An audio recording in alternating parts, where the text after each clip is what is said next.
السلام علیکم جی، کیا حال چال ہے آپ سب لوگوں کے؟ میں امید کرتی ہوں آپ سب بالکل ٹھیک ہوں گے، خیریت سے ہوں گے۔ آج جو کتاب ہم پڑھنے جا رہے ہیں اس کا نام ہے سب سے پہلے پاکستان، اور اس کو لکھا ہے پرویز مشرف نے۔ انتصاب۔ میں یہ کتاب پاکستان کے عوام کو معنون کرتا ہوں، جو اپنے وطن کے لیے بہت محنت کرتے، قربانیاں دیتے اور اس کے لیے دعا گو رہتے ہیں، اور جو صبر و تحمل سے اچھے مستقبل کے منتظر ہیں۔ ایک مخلص اور بے لوث قیادت جن کا حق ہے، جو انہیں ان کی بے انتہا صلاحیتوں کو بروئے کار لانے میں مدد دے سکے، اور میری والدہ کے نام، جنہوں نے مجھے ایسا غیر متزلزل اعتماد بخشا جو میری زندگی کو متحرک رکھے ہوئے ہے۔ ان کی غیر مشروط محبت اور دعائیں میری قوت کا ایک مسلسل ذریعہ ہیں۔ فہرست کو دیکھا جائے تو اس کتاب کے 6 حصے ہیں، ہر حصے میں 5 سے 6 باب ہیں، تو ہم لوگ پہلا حصہ سٹارٹ کریں گے۔ اس سے پہلے اس میں پیش لفظ اور تمہید ہے، وہ پڑھ لیتے ہیں۔ پیش لفظ۔ یہ کتاب موجودہ عہد کے پاکستان کی صورتحال پہ ایک دریچہ اور اس کی بحالی میں میرے کردار کا ایک جائزہ ہے۔ میں نے اپنی زندگی کے ابتدائی سالوں میں ایک جذباتی، بلکہ شاید تند و تیز زندگی گزاری، لیکن میرا ہدف ہمیشہ اپنی اصلاح اور اپنے ملک کی بہتری رہا ہے۔ کبھی کبھی مجھے اپنی صاف گوئی اور لگی لپٹی باتیں نہ کرنے کی باعث سزائیں بھی ملی ہیں، اور مجھے یقین ہے کہ آپ کو اس کتاب میں ان خصوصیات کے اشارے بھی ملیں گے۔ میں نازک مرحلوں سے بھاگتا نہیں ہوں، لیکن ان میں کبھی کبھی قومی تحفظات آڑے آ جاتے ہیں۔ عالمی تنازعات اور دہشت گردی کے خلاف جنگ میں پاکستان کو مرکزی حیثیت حاصل ہونے کے بعد میں نے اپنی سوانح عمری لکھنے کا فیصلہ کیا۔ دنیا کو میرے ملک اور میرے بارے میں کافی تجسس رہا۔ میں چاہتا ہوں کہ دنیا کو حقیقت معلوم ہو۔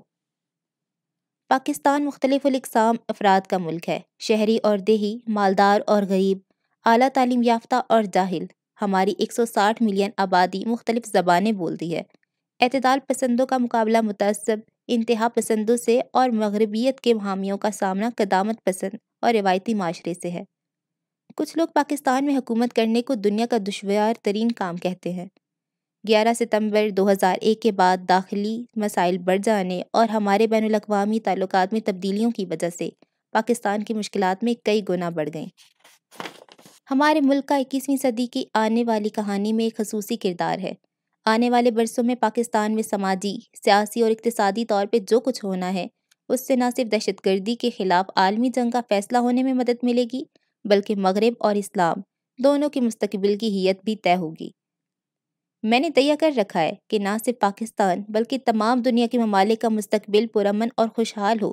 یہ خواب تبھی پورا ہو سکتا ہے اگر مسلم دنیا اور امریکہ کی قیادت میں مغرب مل کر تمام موجودہ مسائل کو حل کرنے کی کوشش کریں۔ یہ کتاب مرتب کرنے کے دوران میری رفیق حیات، صحبا اور دوسری قریبی عزیزوں، ہدایت خویش کی، ہما، آفتاب اور شبنم نے ہمہ وقت میری حوصلہ افزائی کی۔ انہوں نے مجھے پراعتماد رکھا تاکہ میں اپنی اس کاوش میں ثابت قدم رہ سکوں۔ اس کتاب میں معاونت کے لیے میں ہمایوں گوہر اور بروس نکلز کا ذاتی طور پہ تہ دل سے ممنون ہوں، جنہوں نے میری بیان کی گئی تفصیلات کا بغور مطالعہ کیا۔ علاوہ ازیں میرے خیالات ریکارڈ کرنے اور انہیں تحریر میں لانے کے لیے کی گئی سخت محنت پر میں نے اگر اپنے اسٹاف افسر عاصم باجوہ کا شکریہ ادا نہ کیا تو یہ میری انتہائی غفلت ہوگی۔ ان کی حسن کارکردگی اور مجھ سے مکمل وابستگی کے بغیر کتاب کی تکمیل کے اس کٹھن کام کا اختتام پذیر ہونا مشکل ہوتا۔ اردو ترجمہ کے لیے میں ہدایت خویشگی کا شکر گزار ہوں اور نظر ثانی کے لیے ایڈیٹر شازیہ اسلام کا بھی ممنون ہوں۔ میری سوانح حیات میری دور کی تاریخ کو میرا عطیہ ہے۔ یہ میری اپنی کہانی ہے جو ایک ہنگامہ خیز اور ہلچل سے بھرپور زندگی کے بارے میں ہے، جس میں قسمت اور مقدر دونوں نے خصوصی کردار ادا کیا ہے اور جسے میں نے اپنے انداز میں بیان کیا ہے۔ پرویز مشرف، 1 اکتوبر 2006، اسلام آباد، پاکستان۔ تمہید۔ دہشت کے روبرو۔ اچانک ایک بڑا دھماکہ ہوا اور میری کار ہوا میں اچھل گئی۔ میں دہشت کے روبرو تھا۔ یہ 14 ستمبر 2003 کا دن تھا اور اسلام آباد کے ہوائی اڈے سے، جہاں چند منٹ پہلے میں اترا تھا، اپنی رہائش گاہ آرمی ہاؤس کی طرف جا رہا تھا۔ مذہبی انتہا پسندوں نے اس راستے کے درمیان مجھ پہ وار کیا اور یہ صرف اللہ تعالیٰ کی مہربانی تھی کہ میں بچ گیا اور کسی قیمتی جان کا نقصان نہ ہوا۔ ماضی میں بھی میں نے موت کا کئی مرتبہ سامنا کیا ہے، لیکن اللہ تعالیٰ کا فضل میرے شامل حال رہا اور ہر بار میں بچ نکلا۔ میری دعا یہی ہے کہ میری زندگی ضرب المثل والی بلی کی 9 زندگیوں سے زیادہ ہو۔ پہلی بار 1961 میں جب میں آم کے پیڑ کی ایک شاخ سے الٹا لٹکا ہوا تھا اور زمین پہ گرا تو موت سے بچا۔ میرے دوستوں نے سوچا تھا کہ میں ہلاک ہو چکا ہوں۔ 1972 میں جب میں میجر تھا اور شمالی علاقہ جات میں ایک کمانڈو کمپنی کی سربراہی کر رہا تھا، مجھے PIA کے اس جہاز پر جو گلگت سے اسلام آباد پرواز کے دوران ہمالیہ کے برف کے تودے سے ٹکرایا، سوار ہونا تھا۔ آخری لمحے میں اس پرواز پر میرے ان 2 سپاہیوں کے جنازے جو ایک برفانی طوفان میں ہلاک ہو گئے تھے جانے تھے، اور اس وجہ سے میں جہاز میں سوار نہیں ہوا تھا۔ کمانڈنگ آفیسر اور میں نے اپنی اپنی نشستیں چھوڑ دیں تاکہ ہوائی جہاز میں جنازوں کی وجہ سے اضافی وزن کی تلافی ہو سکے۔ وہ ہوائی جہاز آج تک بازیاب نہیں ہو سکا۔ میں صدر ضیاء الحق کے C-130 ہوائی جہاز میں ہوتا جو 17 اگست 1988 کو حادثے کا شکار ہوا۔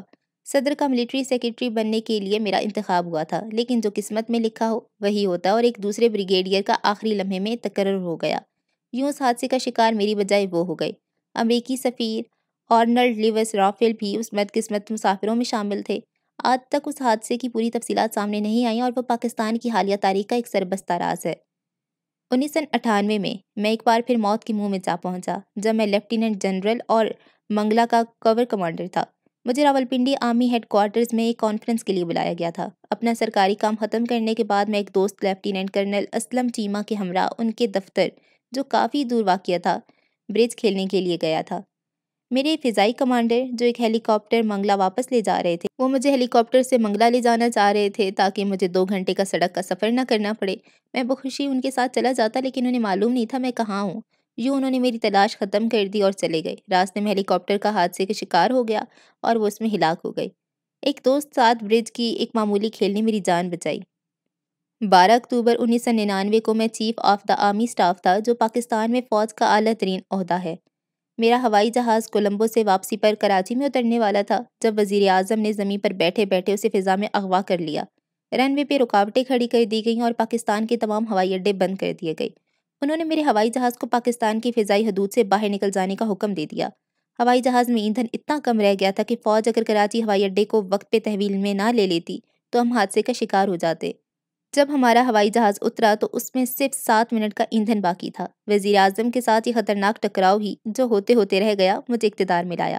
یہ پورا واقعہ میں اس کتاب کے اگلے ابواب میں بیان کروں گا۔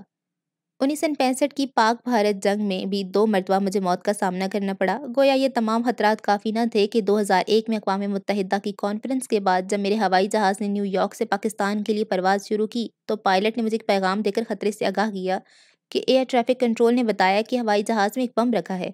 ہم نیو یارک واپس آئے اور گھنٹوں تلاشی کے بعد معلوم ہوا کہ وہ اطلاع جھوٹی تھی، لیکن دسمبر 2003 کے واقعات نے مجھے دہشت گردی کے خلاف ہونے والی جنگ میں پہلی صف میں لا کھڑا کیا، اور میرے لیے یہ کتاب اس وقت لکھنے کی ایک وجہ یہ بھی ہے کہ میں اب بھی برسر پیکار ہوں۔ 14 دسمبر 2003 کو کراچی سے واپسی پر میرا جہاز چکلالہ ایئر فورس بیس پہ اترا، جو راولپنڈی کے آرمی ہاؤس سے تقریباً 2.5 میل دور اور اسلام آباد سے 6 میل کے فاصلے پر ہے۔ چلنے سے پہلے میری ATC نے 2 خبریں سنائیں۔ پاکستان نے بھارت کو پولو میچ میں ہرا دیا اور صدام حسین کو پکڑ لیا گیا ہے۔ میں اپنی رہائش گاہ آرمی ہاؤس کی طرف روانہ ہوا۔ اس دوران میں اپنے military secretary major general Nadeem Taj کے ساتھ، جو میری داہنی جانب بیٹھے ہوئے تھے، باتیں کر رہا تھا کہ میں نے ایک زوردار لیکن دبی دبی بھد سی آواز سنی۔ جیسے ہی میری کار ہوا میں اچھلی، میں فوراً پہچان گیا کہ کیا ہو رہا تھا۔ میں دہشت گردی کی آنکھوں میں آنکھیں ڈال کے دیکھ رہا تھا۔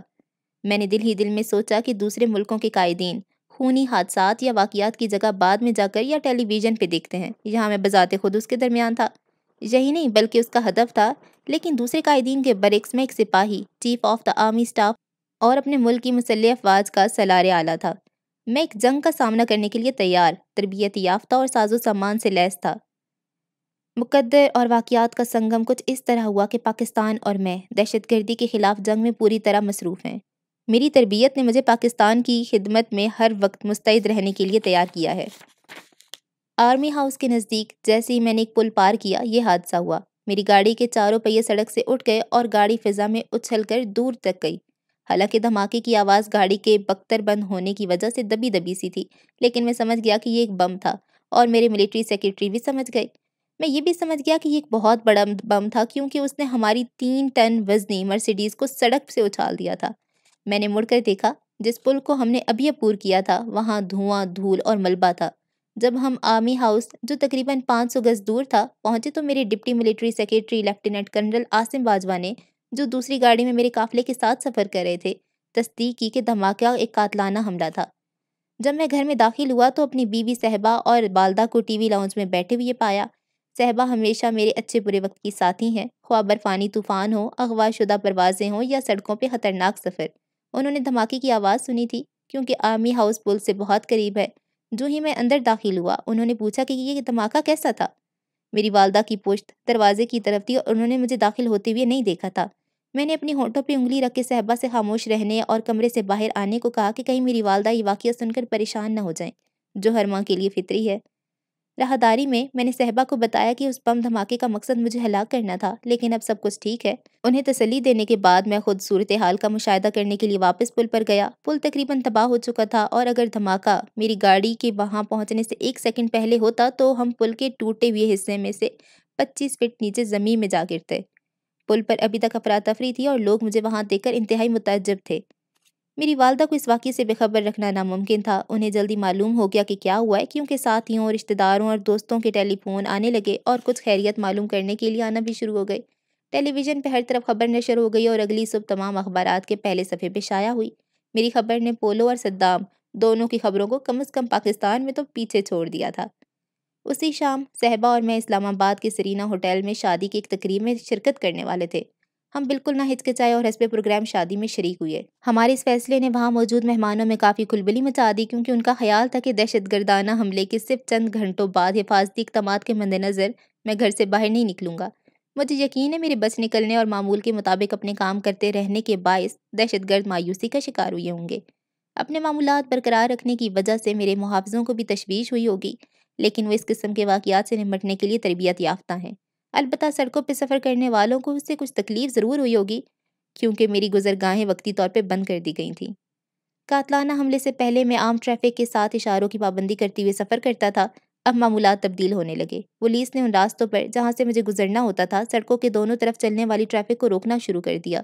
میری کار کے دونوں طرف مزید حفاظتی گاڑیاں چلنے لگیں اور میرے صحیح اوقات میرے قریب ترین افراد کے علاوہ اور کسی کے علم میں نہیں ہوتے تھے۔ ابھی لوگوں نے قاتلانہ حملے کے بارے میں باتیں بند نہیں کی تھی کہ 25 دسمبر 2003 کو، جو تعطیل کا دن تھا، دوسرا حملہ ہوا۔ اسلام آباد کنونشن سینٹر میں ایک کانفرنس سے خطاب کرنے کے بعد دوپہر 1:15 پر آرمی ہاؤس کے لیے روانہ ہوا۔ Chief security officer colonel Ilyas اور میرے A D C major Tanvir کی گاڑی میرے قافلے کے آگے آگے تھی۔ ان کے پیچھے ایک اور حفاظتی گاڑی اور میں اپنے ملٹری سیکریٹری کے ساتھ تیسری گاڑی میں تھا۔ ہم نے اسی پل کو عبور کیا جو بم دھماکے کے بعد ابھی تک زیر تعمیر تھا، اور ایک پیٹرول پمپ کے سامنے سے گزرنے لگے۔ پیٹرول پمپ ہماری گاڑیوں کی داہنی طرف تھا۔ اس پمپ کے سامنے 2 طرفہ سڑک کو تقسیم کرنے والی پٹی گاڑیوں کی ایک طرف سے دوسری طرف مڑنے یو ٹرن کے لیے کھلی ہوئی تھیں۔ سامنے سے آنے والی گاڑی روک دی گئی تھی۔ پٹی کی کھلی ہوئی جگہ میں پولیس کا ایک سپاہی کھڑا تھا۔ میں نے دیکھا، اگرچہ سامنے سے آنے والی ٹریفک کا رخ ہماری سمت میں سیدھا تھا، لیکن بار برداری کی ایک سوزوکی اس طرح ٹیڑھی کھڑی تھی گویا وہ پٹی کی کھلی ہوئی جگہ میں سے گزر کر سڑک کی میری طرف آنے والے حصے میں آنے والی ہو۔ غیر اختیاری طور پہ میں نے اپنا سر موڑا اور اپنے داہنے کندھے کے اوپر سے سوزوکی کی طرف دیکھا، جیسے آپ کسی غیر معمولی چیز کو دیکھتے ہیں۔ پھر میں واپس سامنے دیکھنے لگا۔ اس میں ایک لمحہ صرف ہوا ہوگا، میرا سر بمشکل واپس مڑا ہوگا، کانوں کے پردے پھاڑ دینے والا ایک دھماکہ ہوا اور ایک مرتبہ پھر میری گاڑی ہوا میں اچھلی۔ قیامت ٹوٹ پڑی۔ ہر طرف دھواں تھا، ملبہ تھا، انسانی اعضاء تھے اور گاڑیوں کے ٹکڑے۔ گاڑیاں چکنا چور ہو گئی تھیں، انسانی اعضاء کے ٹکڑے۔ اندھیرا چھا گیا اور ہمیں کچھ دکھائی نہیں دے رہا تھا، حالانکہ دوپہر تھی لیکن غروب کا وقت معلوم ہو رہا تھا۔ میرے قابل تعریف ڈرائیور جان محمد نے اضطراری طور پہ بریک پہ اپنا پاؤں رکھ دیا۔ میں نے اپنا گلوک پستول، جسے میں ہمیشہ ساتھ رکھتا ہوں، نکال لیا اور جان محمد سے چیخ کر کہا، دباؤ دباؤ۔ اس نے ایکسیلیٹر پہ اپنا پاؤں دبا دیا، لیکن ابھی ہم 100 گز ہی گئے ہوں گے ایک اور پیٹرول پمپ کے سامنے آ گئے۔ ایک بار پھر زبردست دھماکہ ہوا، ایک بار پھر قیامت برپا تھی۔ پہلا دھماکہ ہمارے عقب میں دائیں طرف ہوا تھا اور یہ دوسرا ہماری سامنے دائیں طرف سے ہوا۔ کوئی بڑی اور بہت بھاری چیز آ کر اگلے شیشے سے ٹکرائی۔ مجھے معلوم نہیں وہ کیا تھی، لیکن اس بختر بند شیشے میں گڑھا ڈال گئی۔ البتہ وہ شیشہ ٹوٹا نہیں۔ وہ ایک ایسے زاویے سے آئی کہ اگر شیشہ ٹوٹ جاتا تو اس کا شکار میں یا میرا ڈرائیور ہوتے۔ ایک بار پھر گاڑی چل دی۔ ایک بار پھر وہی انسانی اعضاء تھے، ملبہ، دھواں، گرد و غبار اور شور و غل تھا۔ پھر سے تاریکی چھا گئی۔ دوپہر کا وقت ہونے کے باوجود معلوم ہوتا تھا کہ نصف شب ہے۔ میری گاڑی کے ٹائر پھٹ چکے تھے اور ہم لوہے کے پہیوں پہ چل رہے تھے۔ ایسی گاڑی لوہے کے پہیوں پر 25 میل تک جا سکتی ہے۔ ڈرائیور جان محمد نے پھر بریک لگائی اور میں نے چیخ کر کہا، دباؤ دباؤ، ایکسیلیٹر دباؤ اور یہاں سے نکل جاؤ۔ کار اپنے لوہے کے پہیوں پر آگے بڑھی۔ اس میں سے چرخی کی طرح زوردار آوازیں آ رہی تھیں، لیکن اس نے ہمیں آرمی ہاؤس تک پہنچا دیا۔ صاحبہ نے خوفناک دھماکے سنے تھے اور بھاگ کر برآمدے میں نکل آئی تھیں۔ جب انہوں نے گاڑی کو لوہے کے پہیوں پر سوراخوں سے چھلنی اور اس پہ چپسائے انسانی اعضاء کے لوتھڑوں کو دیکھا تو انہوں نے چیخنا شروع کر دیا۔ میں نے ان کی ایسی کیفیت پہلے کبھی نہیں دیکھی تھی۔ وہ خطرے کے سامنے اور خطرناک حالات میں بھی اپنے حواس قائم رکھتی ہیں، اور بعد میں اگلے دن ان پر رد عمل ہوتا اور آنسو نکل آتے ہیں۔ لیکن اس وقت وہ بے قابو اور حواس باختہ ہو کر چیخ رہی تھیں۔ وہ میری طرف دیکھ بھی نہیں رہی تھیں۔ انہوں نے گیٹ کی طرف بھاگنا شروع کر دیا۔ میں نے کہا تم کیا کر رہی ہو؟ کہاں جا رہی ہو؟ لیکن وہ چیختی رہیں۔ میں پوری طرح یہ نہیں سمجھ سکا کہ وہ کیا کہہ رہی ہیں، سوائے اس کے کہ یہ کیا ہو رہا ہے، یہ کیا ہو رہا ہے۔ ان کا ہجان قابل فہم تھا اور اس کے باعث انہیں اس حالت سے نکلنے میں مدد ملی۔ میرا اور دوسروں کا بھی اپنی کیفیات سے دھیان ہٹ گیا۔ میں انہیں پکڑ کر گھر کے اندر لے گیا اور ان کے ساتھ بیٹھ کے کہا، میری طرف دیکھو، میں بالکل ٹھیک ہوں، سب کچھ ٹھیک ہے۔ بالآخر جب ان کے حواس بحال ہوئے تب میں دوبارہ باہر گیا۔ میں نے گاڑیوں کا معائنہ کیا۔ اگلی گاڑی کو سب سے زیادہ نقصان پہنچا تھا، خصوصاً اس کی دائیں جانب کا پچھلا دروازہ۔ گاڑی اپنے لوہے کے پہیوں تک بیٹھی ہوئی تھی۔ تنویر کے سر کے بال کھڑے تھے، شاید دھماکوں کے باعث ایک طرح کا برقی ارتعاش پیدا ہونے کی وجہ سے۔ کوئی عام کار ہوتی تو اتنی بری طرح تباہ ہوتی کہ پہچانی بھی نہ جاتی۔ خون اور انسانی گوشت کے لوتھڑے گاڑیوں پہ چپکے ہوئے تھے۔ وہ انتہائی ہیبت ناک منظر تھا۔ پولیس کی گاڑی کا بھی، جو میری گاڑی کے پیچھے تھی، بہت نقصان ہوا تھا۔ مجھے بتایا گیا کہ کل 14 لوگ ہلاک ہوئے ہیں۔ ہماری 3 آدمی زخمی ہوئے۔ بیچارہ پولیس مین جو پہلے حملے میں سڑک کی درمیانی پٹی کی کھلی جگہ پہ کھڑا تھا، ٹکڑے ٹکڑے ہو کر شہید ہو گیا۔ ایک پولیس گاڑی جس نے دوسرے خودکش حملہ آور کی گاڑی سے ٹکرا کر اسے میری گاڑی پر حملہ کرنے سے روکا تھا، دھماکے سے تباہ ہو گئی اور اس میں 5 پولیس والے مع ایک سب انسپکٹر شہید ہو گئے۔ پہلا خودکش حملہ آور کی گاڑی سڑک کو تقسیم کرنے والی 9 انچ اونچی پٹی سے ٹکرا کر پیچھے ہٹ گئی تھی۔ غالباً اس کی وجہ یہ تھی کہ بموں سے بھری بھاری گاڑی کا انجن تبھی سٹارٹ ہوا تھا۔ اگر پولیس والوں نے راستہ بند نہ کیا ہوتا تو واللہ عالم کتنے اور لوگ ہلاک یا زخمی ہوتے۔ ہمیں بعد میں معلوم ہوا کہ ایک تیسرا خودکش حملہ آور بھی تھا، جسے میرے سامنے سے آ کر سڑک پہ اس جگہ حملہ کرنا تھا جہاں سڑک کو تقسیم کرنے والی پٹی نہیں تھی۔ کسی وجہ سے وہ نمودار نہ ہوا۔ اس وقت میں نے سوچا کہ یا تو وہ اپنے 2 دہشت گردوں کا حشر دیکھ کر ہمت ہار گیا تھا، یا اس نے سوچا ہوگا کہ انہوں نے مجھے ختم کر دیا ہے، لہٰذا وہ قتل و غارت کے کسی اور موقع کے لیے اپنے آپ کو بچا کر بھاگ گیا۔ اگر وہ اپنے کام کو چھوڑ کر نہ بھاگ گیا ہوتا تو یقیناً مجھے ہلاک کرنے میں کامیاب ہو جاتا، کیونکہ اس وقت تک میری گاڑی انتہائی بری حالت میں تھی اور میں سیکیورٹی کے بغیر تھا۔ اللہ کے راز اللہ ہی جانتا ہے۔ ان حملہ آوروں کے بارے میں تفتیش کے نتیجے میں ہم پاکستان میں موجود القاعدہ کے چند چوٹی کے افراد تک جا پہنچے۔ اس تفتیش کی کہانی بیان کرنی ضروری ہے کیونکہ یہ دہشت گردی کے خلاف جنگ میں ہماری کامیابیوں میں سے ایک ہے۔ میں اسی کتاب میں آگے اس کی تفصیل بیان کروں گا، لیکن اس سے پہلے آپ کو یہ معلوم ہونا چاہیے کہ میں کس طرح اس مقام پر پہنچا جہاں قاتلوں نے مجھے نشانہ بنانے کا سوچا۔ میری زندگی کی داستان تقریباً اسی وقت شروع ہوتی ہے جب میرے وطن کی، بس اس کتاب کی ابواب نہ صرف ایک فرد کی سوانح عمری ہیں بلکہ پاکستان کی بھی۔ حصہ اول، ابتدائی زندگی۔ باب نمبر 1، پاکستان، میری منزل۔ تاریخ 14 اگست 1947۔ مقام ہندوستان سے پاکستان۔ یہ واقعہ برصغیر میں سلطنت برطانیہ کا سورج غروب ہونے کے آخری دنوں کا ہے، جب ہندوستان آزاد ہوا اور پاکستان مرز وجود میں آیا۔ وہ بڑے پرآشوب دن تھے، لیکن ساتھ ہی ساتھ تاریخ ساز بھی۔ ایک طرف آزادی کی روشنی تھی جبکہ دوسری طرف قتل و غارت کا بازار گرم تھا۔ ایک طرف امید کی صبح نو تھی، دوسری طرف تاج برطانیہ کا زوال۔ وہ ایسا وقت تھا جب 2 ملکوں کی تاریخ رقم ہو رہی تھی۔ موسم گرما کے ایک گرم اور مرطوب دن، گرد و غبار سے آلودہ ایک ریل گاڑی میدانوں سے گزرتی ہوئی دلی سے کراچی کی طرف رواں دواں تھی۔ گاڑی کے اندر سینکڑوں لوگ اس کے ڈبوں اور راہداریوں میں بھرے ہوئے تھے، اور جنہیں اندر جگہ نہ ملی وہ ڈبوں کی کھڑکیوں سے لٹکے ہوئے اور چھتوں پہ بیٹھے ہوئے تھے۔ گاڑی میں بال برابر بھی جگہ خالی نہیں تھی۔ لوگوں کو گرمی اور گرد و غبار کی فکر کم، اپنی جانوں کی زیادہ تھی۔ ریل کی پٹڑی کی دونوں جانب مردوں، عورتوں اور بچوں کی لاشوں یا ان کے جسموں کے ٹکڑوں کے انبار لگے ہوئے تھے، لیکن مسافروں کے دل ایک نئی زندگی کی امید اور اپنے نوزائیدہ ملک پاکستان میں ایک نئی ابتدا کے عزم سے لبریز تھے۔ وہ ملک جسے بے مثال جدوجہد اور عظیم قربانیاں دے کر حاصل کیا گیا تھا۔ اگست کے اس مہینے میں لاکھوں مسلمان خاندانوں نے اپنے گھر بار اور آباء و اجداد کی قبروں کو خیرآباد کہا تھا۔ گاڑیوں پہ گاڑیاں انہیں منزل مقصود کی طرف لے جا رہی تھیں۔ راستے میں کینہ ور اور جنونی سکھوں اور ہندوؤں کے ہاتھوں جسمانی تشدد، عصمت دری اور قتل کے باعث بہت سے منزل تک نہ پہنچ سکے۔ دوسری طرف بہت سے ہندو اور سکھ جو مخالف سمت میں جا رہے تھے انتقاماً مسلمانوں کے ہاتھوں اپنی جانوں سے گئے۔ بہت سی ریل گاڑیاں جو ہندوستان سے چلتے وقت کچا کچ بھری ہوئی تھیں، جب پاکستان پہنچی تو ان میں صرف موت کی خاموشی چھائی ہوئی تھی۔ وہ جنہوں نے موت کی اس سمندر کو زندہ سلامت پار کر لیا، ان کی کہانیاں ناقابل فراموش ہیں۔ یہ دلی سے ہجرت کرنے والے شوہر، بیوی اور 3 بیٹوں پہ مشتمل خاندان کی داستان ہے۔ دوسرے بیٹے کی عمر صرف 4 سال اور 3 دن تھی۔ اس لڑکے کو اپنے پورے سفر کے دوران اپنی والدہ کی بے چینی اچھی طرح یاد ہے۔ والدہ کو سکھوں کے ممکنہ قاتلانہ حملوں کا خوف تھا۔ جب بھی ریل گاڑی کسی اسٹیشن پہ رکتی اور والدہ مسلمانوں کی لاشوں سے پٹے ہوئے پلیٹ فارم اور ریل کی پٹڑیاں دیکھتی تھیں، ان کی بے چینی میں اور اضافہ ہو جاتا تھا۔ ریل گاڑی کو دلی سے پورے پنجاب کا، جہاں سکھوں اور ہندوؤں کے ہاتھوں مسلمان کا قتل عام ہو رہا تھا، راستہ عبور کرنا تھا۔ اس کم سن لڑکے کو اپنی والدہ کی وہ فکر اور پریشانی بھی یاد ہے جو ایک صندوق کے بارے میں تھی اور جس کی وہ انتہائی نگہداشت کر رہے تھے۔ اس صندوق کی حفاظت انہیں اپنی جان سے بھی زیادہ پیاری تھی، حتیٰ کہ سوتے وقت بھی وہ صندوق ان کا تکیہ ہوتا تھا۔ اس صندوق میں 7 لاکھ روپے تھے جو ان کے نئے ملک کے دفتر خارجہ کی امانت تھے۔ اس کم سن لڑکے کو کراچی میں اپنی آمد یاد ہے اور جس گرمجوشی سے ان سب کو خوش آمدید کہا گیا وہ بھی یاد ہے۔ اب ہمارے لیے کھانا تھا، خوشیاں اور خوشیوں کے آنسو تھے، کہکے تھے اور سب ایک دوسرے سے گلے مل رہے تھے۔ ساتھ ہی نماز شکرانہ ادا کی گئی، سب نے پیٹ بھر کر کھانا کھایا۔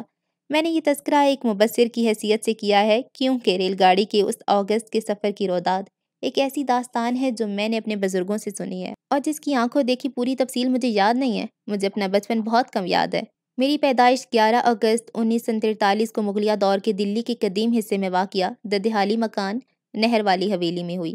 یہ حویلی کسی وقت میں ایک نہر کے کنارے واقع تھی۔ نہر والی حویلی میرے پردادا خان بہادر قاضی محی الدین کی تھی جو دلی کے ڈپٹی کلکٹر تھے۔ انہوں نے اپنی بیٹی آمنہ خاتون یعنی میری دادی کی شادی میرے دادا سید شرف الدین کے ساتھ کی۔ میرا تعلق سید خاندان سے ہے اور مجھے بتایا گیا کہ میرے والد کا خاندان سعودی عرب سے ہجرت کر کے ہندوستان آیا تھا۔ کہا جاتا تھا میرے دادا ایک انتہائی وجیہہ انسان اور خاصے بڑے زمیندار تھے جن کی جائیداد شمالی ہندوستان کے شہر پانی پت میں تھی۔ انہوں نے میری دادی آمنہ خاتون کو چھوڑ کر دوسری شادی کر لی اور اپنے دونوں بیٹوں سید مشرف الدین میرے والد، سید اشرف الدین کو ان کی والدہ کے پاس ہی رہنے دیا۔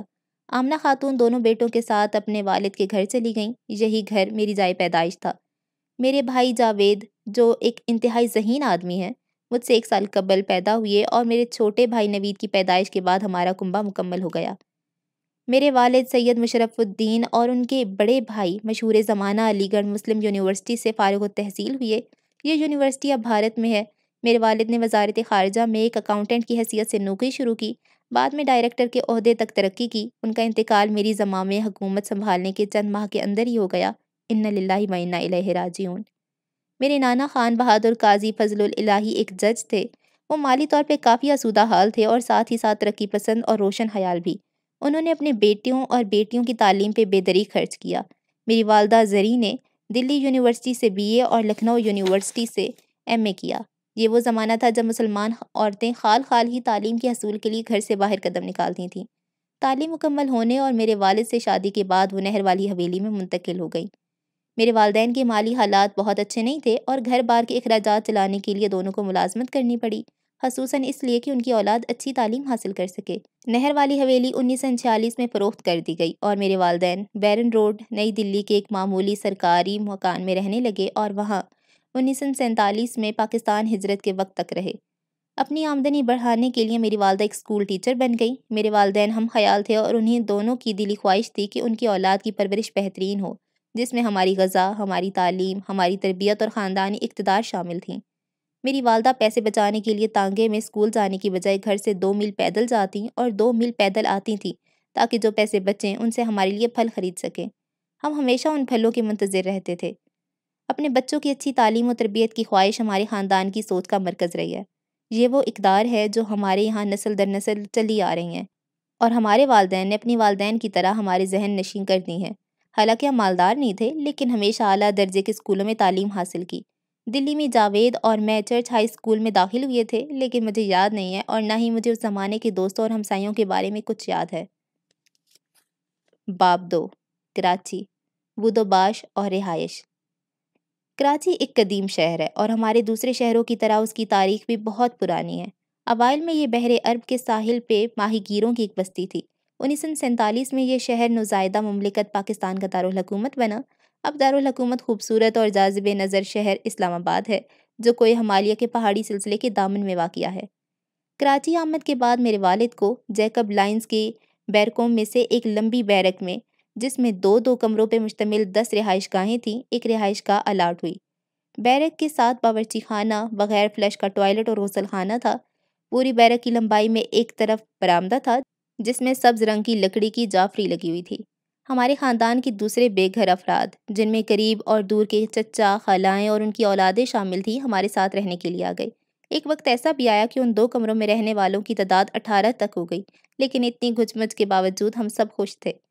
اب مجھے احساس ہوتا ہے کہ ہماری اس بے آرامی اور تکلیف کو برداشت کرنے کی قوت کی وجہ ہماری قربانی کا جذبہ اور ایک دوسرے کے ساتھ مربت اور فراخ دلی تھی، جو اپنی انتہا پر پہنچی ہوئی تھی۔ ایک رات کا واقعہ کہ میں نے ایک چور کو صوفے کے پیچھے چھپا ہوا دیکھا۔ حالانکہ میں چھوٹا تھا، لیکن جرأت کر کے خاموشی سے اپنی والدہ کے پاس گیا، جو برآمدے میں سو رہی تھیں۔ پہنچ گیا۔ میرے والد ترکی جا چکے تھے۔ جیسے ہی میں نے انہیں بتایا کہ اندر ایک چور ہے، انہوں نے چیخنا شروع کر دیا۔ چیخ و پکار سن کر ہمارے ہمسائے اکٹھے ہو گئے۔ چور کو پکڑ لیا گیا، جس کے پاس سے ہمارا واحد قیمتی اثاثہ یعنی کپڑوں کی ایک گٹھڑی برآمد ہوئی۔ جب لوگ اسے مار پیٹ رہے تھے تو وہ زور زور سے کہنے لگا کہ میں ایک غریب آدمی اور بہت بھوکا ہوں۔ یہ سن کر میری والدہ کو اس سے اتنی ہمدردی ہوئی کہ جب پولیس آئی تو اس سے کہہ دیا گیا کہ وہ آدمی چور نہیں تھا اور اسے پیٹ بھر کے کھانا کھلایا گیا۔ یہ ان دنوں کی فراخ دلی اور امداد باہمی کی ایک چھوٹی سی مثال ہے، جس میں ہم سب شریک تھے۔ ہمارا خانسامہ شوکت میری والدہ کی شادی کے وقت ان کے ساتھ آیا تھا، ایک طرح سے سمجھے کہ جہیز میں۔ وہ ہمارے ساتھ ہی دلی سے ہجرت کر کے آ گیا تھا۔ شوکت نہایت عمدہ باورچی تھا۔ اب وہ حیدرآباد سندھ میں رہتا ہے، اور اس سے میری آخری ملاقات تب ہوئی جب میں میجر جنرل تھا۔ میرے بھائی جاوید اور میں نے سینٹ پیٹرک اسکول میں، جو عیسائی مشنری چلاتے تھے، داخلہ لیا، لیکن مجھے سوائے اس کے کچھ زیادہ یاد نہیں ہے کہ ہمیں پیدل 1 میل جانا اور 1 میل آنا پڑتا تھا۔ میرے والد نے دفتر خارجہ میں، جو موہٹا پیلس میں واقع تھا، اپنا کام شروع کر دیا۔ بعد میں یہ عمارت محترمہ فاطمہ جناح، ہمشیرہ قائد اعظم محمد علی جناح کی رہائش گاہ بن گئی اور آج کل عجائب خانہ ہے۔ ہم والد صاحب سے ملنے کبھی کبھی ان کے دفتر چلے جاتے تھے۔ مجھے یاد ہے کہ دفتر میں فرنیچر اور دوسری چیزیں اتنی کم تھی کہ ان کے پاس بیٹھنے کے لیے کرسی تک نہیں تھی، بلکہ وہ لکڑی کے ایک ڈبے پر بیٹھتے تھے۔ اکثر پیپر کلپ، پیپر پن اور قلم پنسل وغیرہ ختم ہو جاتے تھے۔ ایسی صورت میں میرے والد جھاڑیوں کے کانٹے اپنی کاغذات جوڑنے کے لیے پن کے طور پر استعمال کرتے تھے، اور کبھی کبھی کانٹوں کو روشنائی میں ڈبو کر قلم کی جگہ استعمال کرتے تھے۔ یہ حال تھا اس نئے پاکستان کا۔ اس صورتحال کی ایک بڑی وجہ یہ بھی تھی کہ بھارت تقسیم کے وقت پاکستان کے حصے میں آنے والے اثاثوں کو فوری طور پر پاکستان کے حوالے کرنے کی بجائے ہر طرح کے ہیلے بہانے ڈھونڈ کر دیر کر رہا تھا۔ دراصل برطانیہ نے ہندوستان کو جون 1947 میں چھوڑنے یا آزاد کرنے کا فیصلہ کیا تھا، جسے وہ متکبرانہ انداز میں آزادی بخشا کہا کرتا تھا۔ ہندوستان کے آخری وائسرائے لارڈ ماؤنٹ بیٹن نے لندن کو باور کرا دیا۔ اس وقت جون 48 تک ٹھہرنا ناممکن نہ تھا، اور اس طرح ہندوستان چھوڑنے کی نئی تاریخ اگست 1947 طے کی گئی۔ اس نئی تاریخ کا اعلان جون 1947 میں کیا گیا۔ تقسیم سے 4 مہینے پہلے کی انتہائی ہیجان انگیز صورتحال میں پاکستان، بھارت اور حکومت برطانیہ کے نمائندوں نے برطانوی ہندوستان کے اثاثوں کو دونوں نوزائیدہ ملکوں کے درمیان منقسم اور مختص کیا تھا۔ اب آزاد ہونے کے بعد جب برطانیہ کا ڈنڈا ان کے سر پر نہیں تھا، تو بھارت اپنے وعدے اور ذمہ داریوں کو منصفانہ انداز میں پورا نہیں کر رہا تھا۔ میرے والد ایک انتہائی ایماندار شخص تھے۔ اگرچہ ہم مالدار نہیں تھے، لیکن اس کے باوجود غریبوں کی مدد کرتے رہتے تھے، کیونکہ میرے والد کہا کرتے تھے کہ ان کی ضرورت ہماری ضرورت سے زیادہ ہے۔ میری والدہ، جنہیں گھر کے اخراجات پورے کرنے کے لیے ہاتھ تنگ رکھنا پڑتا تھا، اس بات سے پورا اتفاق نہیں کرتی تھیں۔ وہ کہتیں، پہلے اپنی ضروریات پوری کرو، پھر دوسروں کی۔ جیسا کہ بہت سی ایشیائی گھروں میں ہوتا ہے، میری والدہ بھی اپنے رکھ رکھاؤ کے باعث ہمارے گھر میں زیادہ بااختیار تھیں، لیکن جب غریبوں کو کچھ دینے دلانے کا سوال ہوتا تو میرے والد خاموشی سے اپنی مرضی کیا کرتے تھے۔ میری والدہ آمدنی میں اضافے کے لیے نوکری کرتی رہیں، لیکن اب بجائے اسکول کے انہوں نے کسٹم کے محکمے میں نوکری کر لی۔ مجھے ان کا سفید براک یونیفارم میں کرنگی کریک جانا یاد ہے، جہاں وہ پانی پہ اترنے والے ہوائی جہازوں کا معائنہ کرتی اور تلاشی لیتی تھیں۔ مجھے یہ بھی یاد ہے ایک مرتبہ انہوں نے غیر قانونی طور پہ برآمد ہونے والے سامان بھی پکڑا، جس پہ انہیں کافی بڑا انعام ملا تھا۔ مجھے ایک افسوسناک واقعہ جو اچھی طرح یاد ہے، وہ 11 ستمبر 1948 کو ہمارے بانی پاکستان قائد اعظم کا انتقال پرملال ہے۔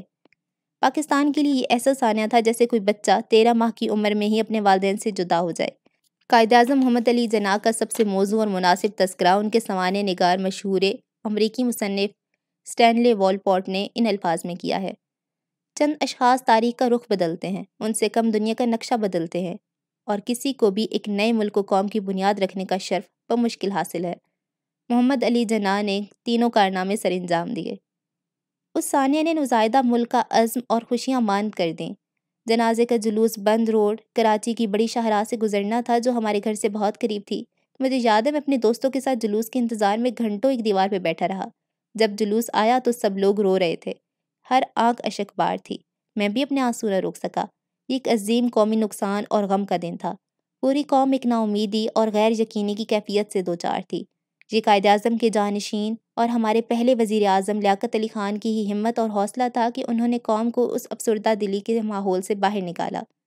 وہ کراچی میں امن اور سکون کے دن تھے۔ امیدیں زندگی کی صعوبتوں پہ حاوی تھیں اور اپنے نئے ملک میں رہنے کا اور اس کی تعمیر میں حصہ لینے کا جوش و ولولہ تھا۔ یہ ولولہ اور امید نوجوانوں اور بچوں میں بھی سرایت کیے ہوئے تھی۔ اب بھی گاہے بگاہے ان امیدوں، ولولوں اور جوش کی یادیں واپس آ جاتی ہیں، اور ایک دفعہ پھر میں ایک کم سن بچے کے پاکستان کے لیے ٹرین کے سفر کی یاد رفتہ میں گم ہو جاتا ہوں۔ زندگی میں گزارے ہوئے وہ سال نہ صرف میرے لیے بلکہ ان سب کے لیے بھی اہم تھے، جنہوں نے اپنی زندگیاں خطرے میں ڈال کر اپنے نئے ملک کو ہجرت کی تھی۔ جیسے جیسے ہماری زندگی معمول پر آنے لگی، شروع کا زندہ و دلانہ جوش و خروش ماند پڑنے لگا، اور میرے والدین کو مستقبل میں آنے والے ممکنہ آزمائشوں کا احساس ہونے لگا۔ تقسیم کے بعد شروع کے مہینوں اور برسوں میں میرے اندر ایک بڑی تبدیلی آئی۔ ایک نقل مکانی کرنے والا کم سن لڑکا اپنی ہی دھرتی پہ آ گیا اور ہمیشہ کے لیے اسی کا ہو گیا۔ میں اس ارض پاک کی حفاظت کے لیے اپنی جان کی بازی لگا دوں گا۔ باب 3 ترکی ابتدائی سال۔ کراچی آمد کے 2 سال بعد میرے والد کی تعیناتی ترکی میں ہمارے سفارت خانے میں اکاؤنٹ سپرنٹینڈنٹ کی حیثیت سے ہو گئی۔ میں اور میرے بھائی غیر ملک جانے کے خیال سے بہت خوش تھے۔ ہمارا وہاں 7 سالہ طویل قیام آنے والے وقتوں میں میری دنیاوی نقطۂ نظر پہ بہت اثر انداز ہوا۔ ترکی اور پاکستان میں بہت سی چیزیں مشترک ہیں۔ سب سے اول اور اہم اسلام ہے۔ جس طرح 1947 میں پاکستان ایک نیا ملک تھا، اسی طرح اتاترک کا نیا ترکی تھا۔ خلافت عثمانیہ کے خاتمے کے بعد مصطفیٰ کمال نے ترکی کو ٹکڑے ٹکڑے ہونے سے بچایا اور اسے قدامت پسندی اور مذہبی تنگ نظری سے نکال کر جدید خطوط پہ حکومت قائم کی۔ ترک قوم نے ازراہ تشکر انہیں اتاترک یعنی ترکوں کے باپ کا درجہ دیا۔ ایک کامیاب اور فتح مند سپہ سالار کی حیثیت سے انہیں پاشا یعنی جنرل کا لقب بھی دیا گیا۔ نام کا دوسرا حصہ کمال ان کے استاد نے دیا، کیونکہ بچپن سے ہی وہ بہت ہی خصوصیات کے مالک تھے۔ اس طرح ان کا پورا نام مصطفیٰ کمال پاشا اتاترک تھا۔ ہمارے بہت سے کھانوں اور پکوانوں کا بھی ترکی سے تعلق ہے۔ اسی طرح ہماری قومی زبان اردو کا نام، جو میرے والدین کی بھی زبان ہے، ترکی زبان کا لفظ ہے جس کے معنی ہے لشکر۔ ترکوں کی 2 خصوصیات میرے ذہن پہ نقش ہیں۔ اول ان کی حب الوطنی اور ترکی کی ہر چیز پہ فخر، اور دوم ان کا پاکستان اور پاکستانیوں کے ساتھ پیار اور محبت کا کھلے عام اظہار ہے۔ 3 کم عمر لڑکوں کے لیے ترکی کا سفر حیرت سے بھرپور تھا۔ پہلے تو ہم کراچی سے بحری جہاز MHS دوارکا میں سوار کر عراق کے شہر بصرہ پہنچے۔ ہمارے لیے یہ ایک منفرد تجربہ تھا۔ وہاں سے ریل گاڑی میں انقرہ کے لیے روانہ ہوئے۔ یہ 3-4 روز کا سفر تھا، لیکن 1947 کے دلی سے پاکستان کے لیے دہشت اور خطرات سے بھرپور اس سفر کے مقابلے میں انتہائی پرلطف۔ انقرہ میں ہم ایک مکان کرائے پہ مل گیا جس میں ہم 1 سال رہے۔ اس کے بعد ہم نے 3 مکان اور تبدیل کیے۔ دوسرے اور تیسرے مکان میں بھی 1 سال، البتہ چوتھے مکان میں اپنے ترکی میں قیام کے اختتام تک رہے۔ یہ مکانات درمیانے سائز کے تھے، بہت بڑے نہیں لیکن آرام دہ اور ہماری ضروریات کے لیے کافی تھے۔ کراچی میں ہماری 2 کمروں کی رہائش گاہ کے مقابلے میں کہیں بہتر۔ میری والدہ نے، جو ملازمت پیشہ خاتون تھیں، پاکستانی سفارت خانے میں ٹائپسٹ کی حیثیت سے نوکری شروع کر دی۔ وہ بہت اچھی ٹائپسٹ تھیں اور انہوں نے سفارت خانے میں ٹائپنگ کے ایک مقابلے میں تیز رفتاری کا انعام بھی جیتا۔ غالباً یہی وجہ وہ ہارمونیم بھی بہت اچھا بجاتی تھیں۔ وہ خوش آواز بھی تھیں۔ میرے والدین کو موسیقی اور بال روم ڈانسنگ کا بھی شوق تھا۔ ملکہ برطانیہ کی تاج پوشی کے جشن کے سلسلے میں ڈانس کا ایک مقابلہ منعقد کیا گیا، جس میں ہمارے سفارت خانے کے بہت سے لوگوں نے حصہ لیا۔ اس مقابلے میں میرے والدین نے بال روم ڈانسنگ میں پہلا انعام جیتا تھا۔ ظاہر ہے سفارت خانے کے لوگوں نے ہمارا انقرہ میں آباد ہونے میں پوری مدد کی، لیکن اصل میں ہمارے ترکی میں مقیم رشتہ داروں نے ہمیں اپنائیت کا پورا احساس دیا۔ میرے ایک ماموں غازی غلام حیدر، جو ریڈیو پاکستان سے پہلے انگریزی زبان میں خبریں پڑھنے والے تھے، بڑے رومانوی مزاج کے آدمی تھے۔ ان کی عاشق مزاجی کا یہ حال تھا کہ گاہے بگاہے ہمیں ان کی نت نئی شادیوں کی خبریں ملتی رہتی تھیں۔ حیدر ماموں کی پہلی اہلیہ اپنی والدہ کی طرف سے ترک تھیں اور ان کے بھائی حکمت ہندوستان چھوڑ کر ترکی جا بسے تھے۔ انقرہ پہنچنے کے بعد میرے والد نے حکمت کا پتہ لگانے کی کوشش کی، حتیٰ کہ اخبارات میں اشتہار بھی دیے، لیکن کامیابی نہ ہوئی۔ پھر اتفاق ایسا ہوا کہ ایک ترک خاتون سفارت خانے میں بحیثیت ٹائپسٹ بھرتی ہوئیں، جو حکمت کو جانتی تھیں۔ اس خاتون کا نام مہرشان تھا۔ حکمت استنبول میں تھے۔ اس خاتون نے انہیں ٹیلی فون کیا اور وہ ہم سے ملنے انقرہ آئے۔ پھر انہوں نے دوسرے رشتہ داروں سے ہمارا تعارف کرایا۔ ان میں ایک رشتہ دار کرنل قادری بے تھے، جن کی اہلیہ کا نام لیمان خانم تھا۔ ان کے 2 بیٹوں میں میتن، جن کی سنہری مونچھیں اور گھنگریالے بال تھے، انتہائی خوبرو تھے، جبکہ دوسرے چیتن بھی ایک بہت اچھے انسان ہیں۔ میں اب بھی ان کے ساتھ رابطے میں ہوں۔ شروع کے 6-8 مہینے میں نے اور میرے بھائیوں نے ایک ترک اسکول میں گزارے۔ وہاں بہت آسان انگریزی پڑھائی جاتی تھی، لیکن اسکول میں ہم بہت اچھی ترکی زبان سیکھ گئے، جس کی وجہ سے ہمیں ترک لڑکوں سے دوستی کرنے میں بہت آسانی رہی۔ جس عمر میں ہم تھے، اس عمر کے بچے زبان بہت جلدی سیکھتے ہیں، اور ہمارا ترکی کا لب و لہجہ اور تلفظ بھی بالکل مقامی لوگوں جیسا ہو گیا۔ ہم ترکی زبان میں اتنے رواں ہو گئے کہ ہمارے ترک دوستوں کو یہ پہچاننا مشکل تھا کہ ہم غیر ملکی ہیں۔ اب بھی جب میں ترک مہمانوں کے ساتھ پاکستان میں ترکی بولتا ہوں تو وہ ہمارے ترجمانوں کی زبان سے بہت مختلف ہوتی ہے۔ لیکن ہمیں ضرورت اس بات کی تھی کہ ہمارا ذریعہ تعلیم انگریزی ہو۔ میرے والدین کو معلوم ہوا کہ ایک جرمن خاتون ایک پرائیویٹ اسکول چلا رہی ہیں، جس میں کافی غیر ملکی لڑکے اور لڑکیاں داخل ہیں۔ ہم نے بھی وہاں داخلہ لے لیا اور ترکی میں اپنے قیام کے باقی دن وہیں گزارے۔ جرمن خاتون کا نام اپنے شوہر کے نام کی نسبت سے میڈم قدرت تھا۔ ان کا سب سے زیادہ زور ریاضی اور جغرافیائی کی تعلیم پر تھا، جس کی وجہ سے جاوید اور میں ان دونوں مضامین میں بہت اچھے ہو گئے۔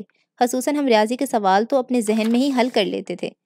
ان کی بڑی خوبی یہ تھی کہ وہ ریاضی جیسے مضمون کو انتہائی دلچسپ بنا دیتی تھیں۔ انہوں نے ہمیں حساب کے سوالوں کو دماغ میں حل کرنے کے لیے آسان طریقے سکھائے۔ وہ دماغی صلاحیت تیز کرنے کے لیے بچوں کو آپس میں مقابلے کراتی تھیں۔ آنے والے برسوں میں میرے سب سے اچھے نمبر ریاضی اور جغرافیائی میں آتے تھے۔ ایک زمانے میں جب کلاس میں میرے نمبر ایک دم نیچے آ گئے، جس کی وجہ میں آگے بتاؤں گا، تب بھی میں نے حساب میں 100% نمبر حاصل کیے۔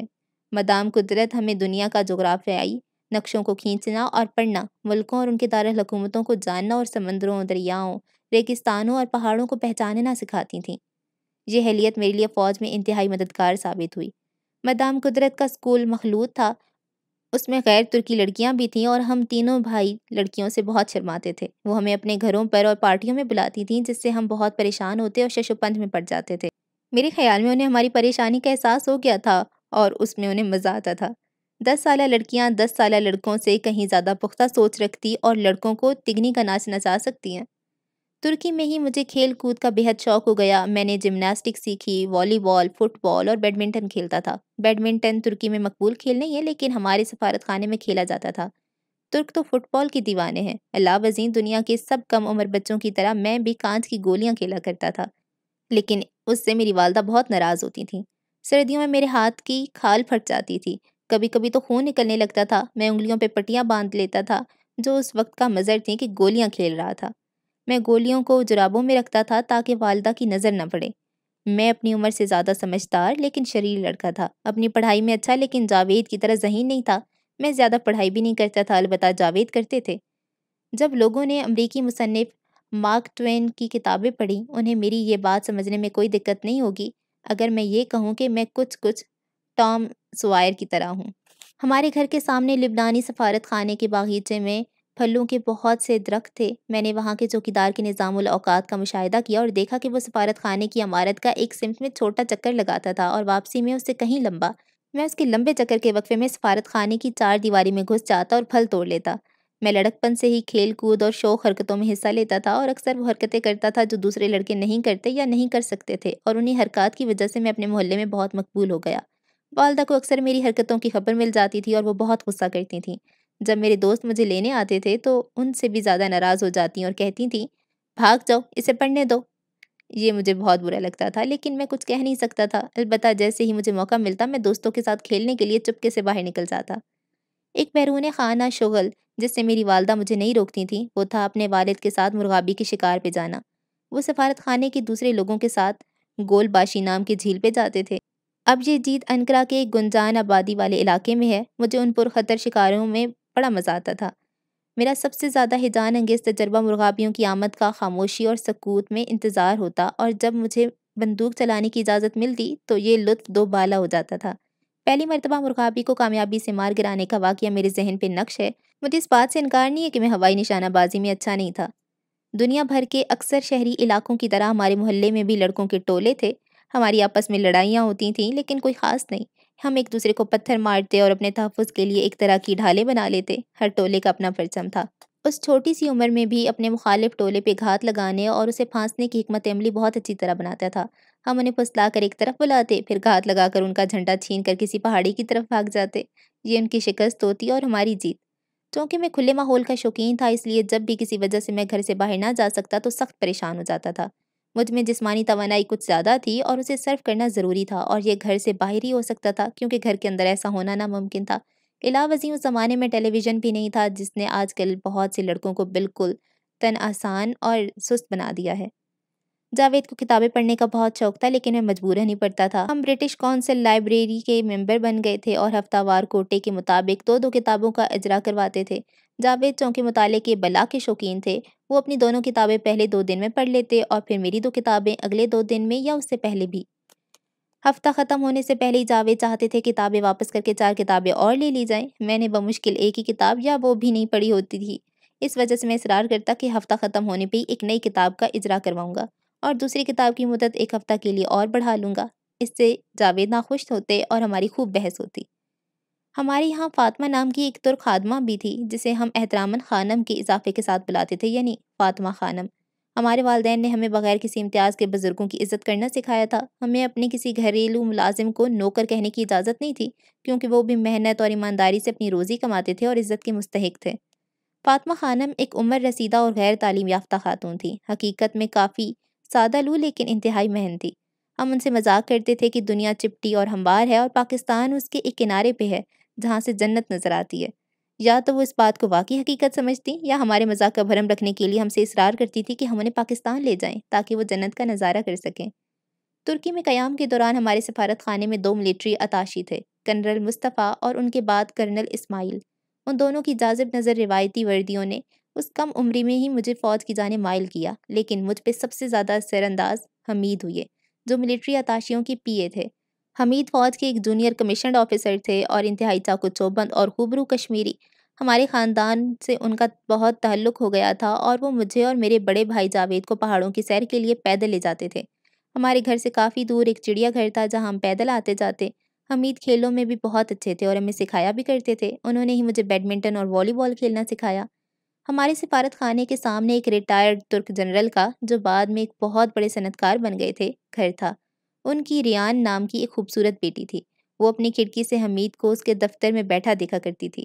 ایک روز حمید کو جنرل نے اپنے گھر چائے پہ مدعو کیا۔ حمید کی حیرت کی انتہا نہ رہی جب عمر رسیدہ جنرل نے اس سے اپنی بیٹی کی شادی کرنے کی خواہش کا اظہار کیا۔ ان کی شادی ہو گئی جس سے کافی ہنگامہ اور ہلچل مچی۔ جب حمید کا تبادلہ واپس پاکستان ہوا تو ریان بھی حمید کے ساتھ پاکستان آ گئی۔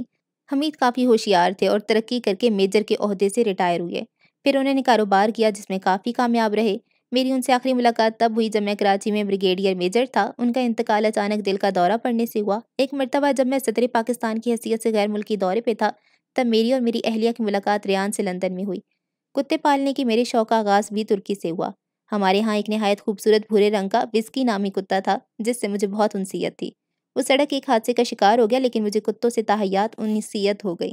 مجھے 2 ہیکل کتوں کے مقابلے میں چھوٹے کتے زیادہ پسند ہیں، جن پر میرے دوست تعجب کرتے ہیں کیونکہ ان کی رائے میں ایک کمانڈو کو روٹ وائلر رکھنا چاہیے۔ ترکی میں ہمارے 7 سال پلک چپکتے گزر گئے۔ ترکی چھوڑتے وقت ہمارے دل بہت افسردہ تھے۔ ایک ایسے ملک کو جس سے ہمیں محبت تھی اور اپنے رشتہ داروں اور بہت سے دوستوں کو خداحافظ کہنا آسان نہیں تھا۔ ہماری واپسی کا سفر بھی حیرت انگیز اور پرلطف تھا۔ میرے والدین اپنی کار آسٹن منی ڈرائیو کرتے ہوئے بصرہ پہنچے۔ دوران سفر ترکی، شام اور لبنان کو عبور کیا، پھر اردن سے ہو کر عراق میں داخل ہوئے اور ہمارا زمینی سفر بصرہ پہنچ کر اختتام پذیر ہوا۔ وہاں سے ہماری کار جہاز پر چڑھا دی گئی اور ہم بحری راستے سے کراچی پہنچے، بالکل اسی طرح جیسے 7 سال قبل کراچی سے روانہ ہوئے تھے۔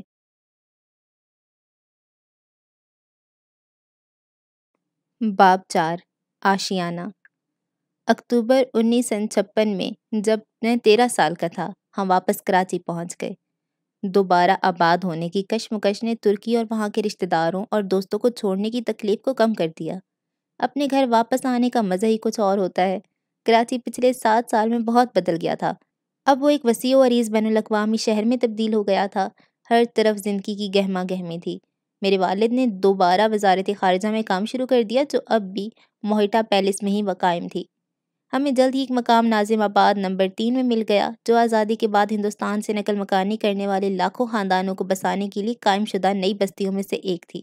اس کی منصوبہ بندی بہت اچھی کی گئی تھی اور وہاں کشادہ سڑکوں اور شاہراہوں کا جال بچھا ہوا تھا۔ آبادی کی اکثریت متوسط طبقے پہ مشتمل تھی۔ ہماری گلی میں ہمارا شمار ان چند خاندانوں میں ہوتا تھا جن کے پاس موٹر کار تھی۔ میری والدہ نے بھی جلدی ایک ملازمت ڈھونڈ لی۔ میرے والدین کی مسٹر اور مسز برنک نامی ایک ڈچ جوڑے سے دوستی تھی۔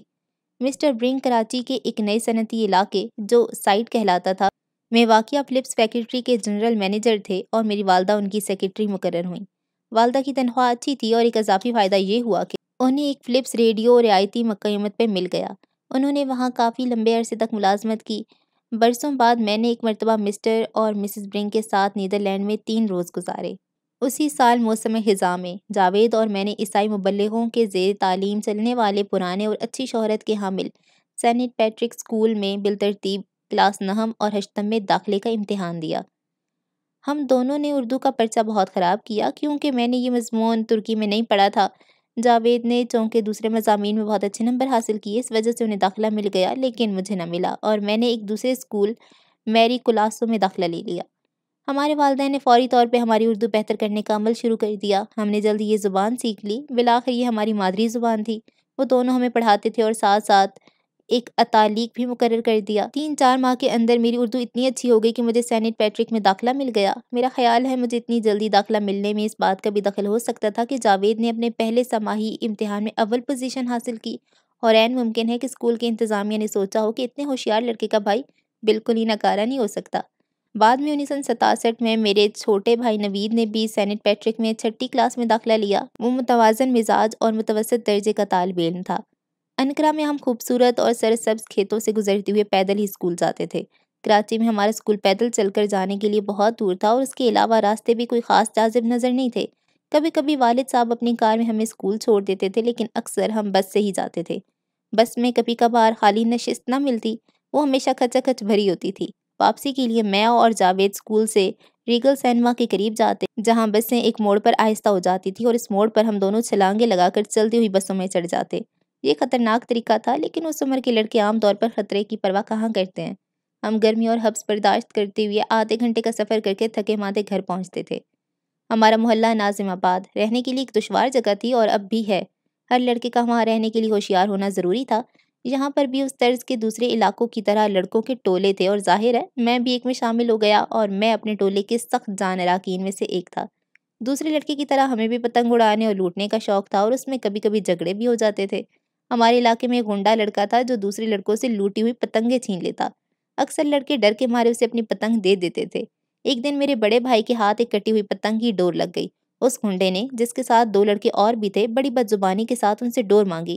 میں نے اپنے بھائی کا ہاتھ روک لیا اور کہا کہ ہم تمہیں یہ ڈور کیوں دیں، اور پھر بغیر سوچے سمجھے اسے ایک گھونسا لگایا۔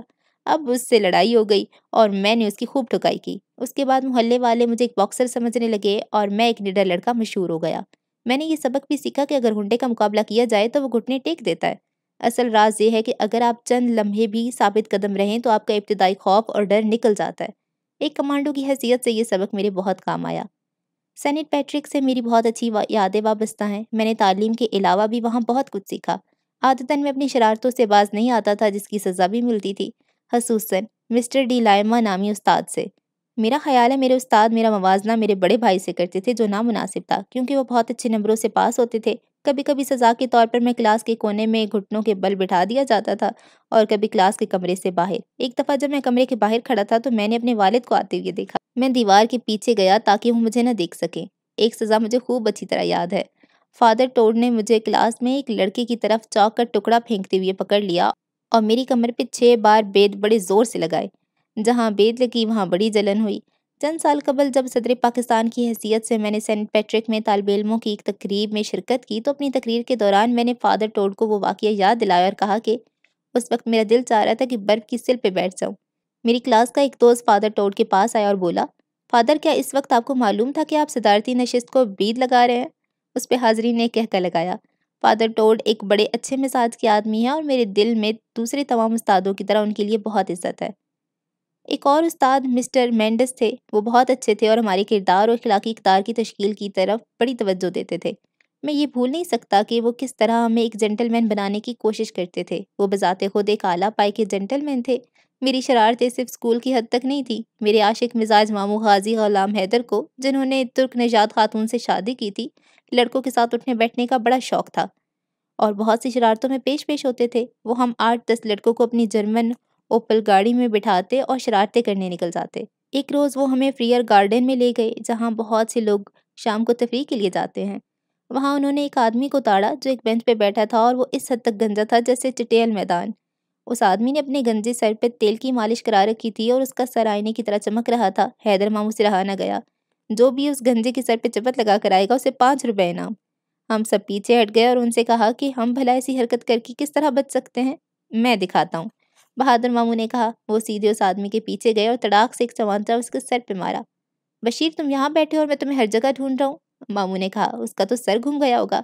گنجا ہکا بکا ہو کر پلٹا، لیکن قبل اس کے کہ وہ کچھ کہتا، ماموں نے انتہائی مسکین لہجے میں اس سے کہا، بھائی صاحب معاف کرنا، آپ میرے ایک بہت عزیز دوست سے ہو بہو مشابہت رکھتے ہیں اور میں سمجھا آپ وہی ہیں، کیونکہ اس نے مجھ سے یہیں ملنے کا وعدہ کیا تھا۔ وہ بیچارہ گنجا جو ابھی تک ہکا بکا تھا، تھوڑے فاصلے پہ رکھی بینچ پہ جا کر گمسم بیٹھ گیا۔ ہم حیرت زدہ تھے اور اطمینان کی سانس بھی لی کہ یہ معاملہ ختم ہو گیا، اور یہ بھی امید کر رہے تھے کہ حیدر ماموں کی اگلی حرکت نسبتاً کم پریشان کن ہوگی، لیکن انہوں نے تو پہلے سے بھی بڑی بازی لگا دی۔ اب میں اس لڑکے کو 10 روپے دوں گا جو اس گنجے کے سر پہ چپت لگائے گا۔ پھر ہمیں اپنے کانوں پہ یقین نہیں آ رہا تھا۔ پہلی مرتبہ بچ نکلنا ہی ایک معجزہ تھا، پھر اسی حرکت کا اعادہ کرنے کا مطلب کسی بڑی مصیبت کو دعویٰ دینا تھا۔ ہم میں سے جب آگے کوئی نہیں بڑھا تو مجھے دیکھو، حیدر ماموں نے کہا، اور دوبارہ اس گنجے کے پیچھے جا کر اس کے سر پہ پہلے سے زیادہ زوردار چپت لگائی۔ ابے بشیر، تو یہاں ہے؟ میں نے ابھی تیرے ایک ہم شکل کو دیکھا تھا اور اسے ایک چپت بھی لگا دی۔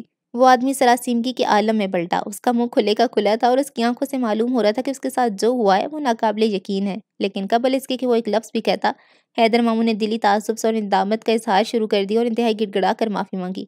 بھلا مجھے یہ کیسے معلوم ہو سکتا تھا کہ آپ نے اپنی نشست تبدیل کر لی؟ حیدر ماموں نے کہا، اور اس سے پہلے کہ وہ آدمی کچھ کہتا وہاں سے چلے آئے۔ ہم سب ہنس ہنس کے لوٹ پوٹ ہو گئے۔ آپ حیدر ماموں کی حرکتوں کی وجہ سے غلط فہمی کا شکار نہ ہو۔ وہ فضائیہ میں تھے اور تقسیم سے قبل ہندوستان میں اعزازی شمشیر کے انعام یافتہ تھے۔ میں 15 سال کی عمر اور کلاس دہم تک ایک اچھا طالب علم تھا اور عام طور پر اپنی کلاس کے پہلے 4 طالب علموں میں ہوتا تھا۔ اس سال کلاس میں میرے درجات ایک دم گم ہو گئے۔ وجہ تھی میرا پہلا عشق۔ یہ پہلا لگاؤ ایسی کیفیت ہے جس سے سب نوجوان جلد یا بدیر گزرتے ہیں، البتہ ہر شخص اس سے اپنے اپنے مزاج کے مطابق نمٹتا ہے۔ یہ جتنی دیر سے ہوتا ہے اتنا ہی وہ شخص احمق بنتا ہے۔ یہ عشق میری زندگی کا مرکز بن گیا، اور اس وجہ سے نہیں یہ اچانک ہوا، بلکہ حقیقت یہ ہے کہ اس نے پہلا قدم اٹھایا، ورنہ میں تو تب بھی بہت شرمیلا تھا چہ جائے کا کسی خاتون کو اپنی طرف مائل کرتا۔ وہ میری ہمسائی تھی، میری ہی عمر کی یا 1 سال بڑی۔ بجائے میری کسی لڑکی سے دوستی کی کوشش کرنے کے، اس کا خود ہی میری طرف مائل ہو جانا زیادہ آسان عشق تھا۔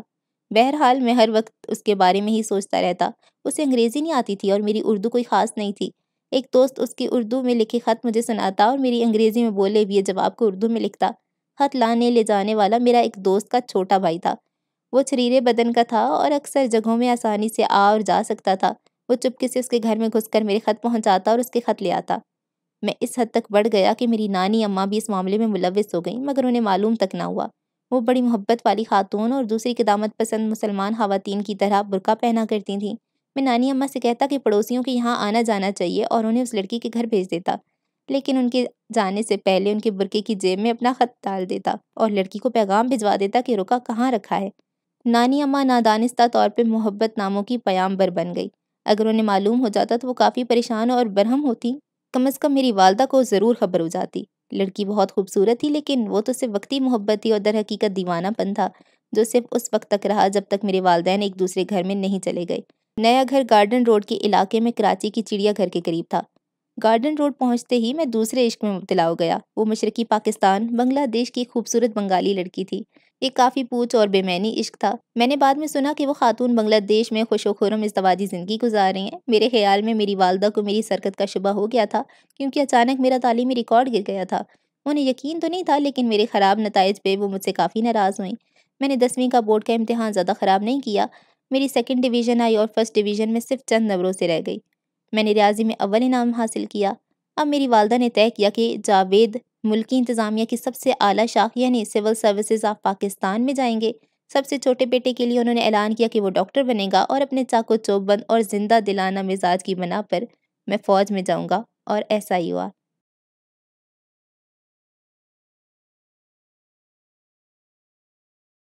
باب نمبر 5، آشیانے سے پرواز۔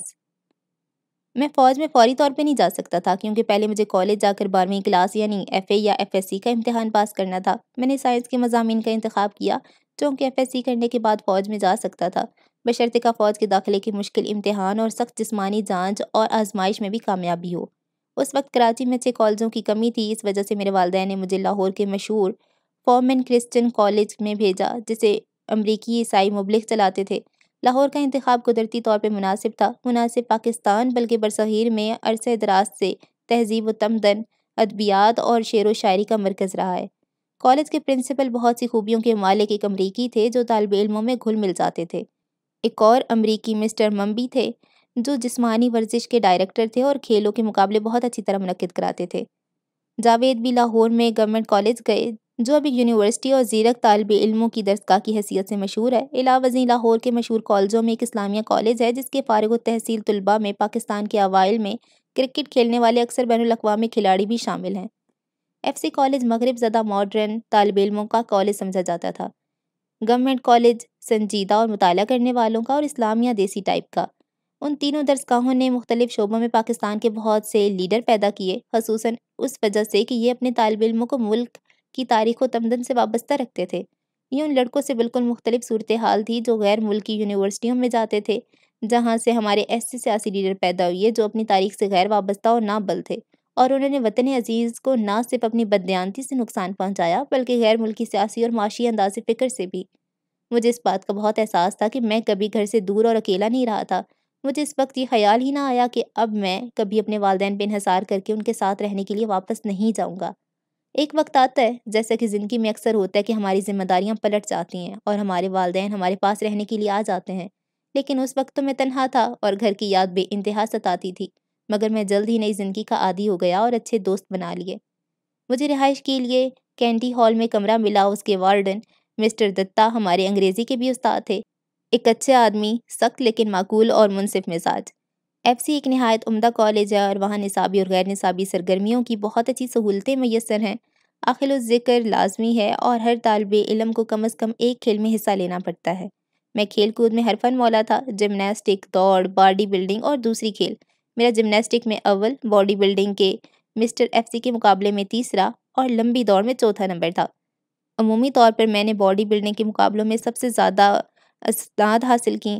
محمد اقبال بٹ، جنہوں نے مسٹر ورلڈ کے باڈی بلڈنگ مقابلے میں حصہ لیا تھا، اس وقت مجھے بتایا کہ میرا بدن انتہائی متوازن اور موزوں ہے۔ ہاسٹل کی زندگی نے مجھے آزاد اور پراعتماد بنایا۔ میں ہر طبقے اور پس منظر کے ملکی اور غیر ملکی لڑکوں سے ملتا تھا، کچھ مالدار، کچھ غریب، کچھ مذہبی، کچھ ماڈرن۔ مشرقی افریقہ کے بھی کئی لڑکے تھے، طالب علموں میں چند لڑکیاں بھی تھیں۔ میں سب کے ساتھ گھل مل جاتا تھا۔ میری دوستی نیازی قبیلے کی لڑکوں سے بھی تھی، خصوصاً امان اللہ نیازی سے، جو مجھ سے سینئر تھے اور بعد میں فوج میں بریگیڈیئر بن گئے تھے۔ انہوں نے مجھے کالج میں سال اول کے نمائندے کا انتخاب لڑنے کے لیے راضی کر لیا۔ اس وقت میں نے اپنی زندگی کی پہلی عوامی تقریر کی۔ مجھے میز پہ کھڑا کر دیا گیا۔ میں ہماری گھبراہٹ کے کانپ رہا تھا۔ میں نے سامعین کو بتایا کہ اگر میں جیت گیا تو ان کا خیال رکھوں گا۔ کراچی کے طلباء، نیازی گروپ اور مشرقی افریقیوں کی مدد سے میں کامیاب ہو گیا۔ طارق عزیز، جو عنان حکومت سنبھالنے کے بعد میرے پرنسپل سیکریٹری بنے اور بعد ازاں نیشنل سیکیورٹی کونسل کے سیکریٹری، بھی وہیں تھے۔ وہ مجھ سے سینئر تھے، مگر ہماری کوئی خاص دوستی نہیں تھی، کیونکہ وہ میرے ساتھ شرارتوں میں شریک ہونے سے ہچکچاتے تھے۔